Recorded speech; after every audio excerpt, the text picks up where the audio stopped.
अपने सबके मिथिला संस्कार पर स्वागत करै छी। की हाल चाल छी अपने सबके। आब एकटा शुभ समाचार लऽ कऽ एलहुँ हँ। पंचमी जे अइ जे 18 जुलाइके सोमक दिन पड़ैए आ गुरु पूर्णिमासँ 5 दिनके बाद पंचमी होइ छै। तऽ गुरु पूर्णिमा अइ 13 तारीखके बुधके दिन आ पंचमी जे होत नाग पंचमी से 18 तारीखके अइ सोमक दिन 18 जुलाई।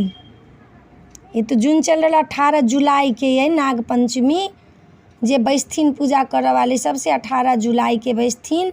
ओही दिन नाग पंचमी छै आ 13 तारीखके पूर्णिमा छै गुरु पूर्णिमा बुधके दिन। 31 जुलाइके तृतीया छै जे टेमी पड़तनि से 31 जुलाइके छै।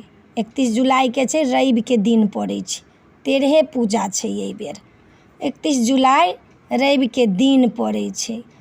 18 तारीखके बैसथिन आ 31 जुलाइके जे छै निस्तार छै टेमी पड़तनि।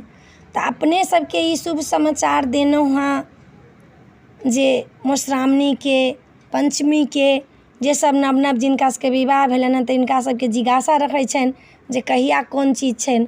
तऽ अपने सबके बता देलहुँ हँ एहि वीडियोमे जे 18 जुलाइके बैसब आ 31 जुलाइके निस्तार हैत टेमी पड़त तृतीया।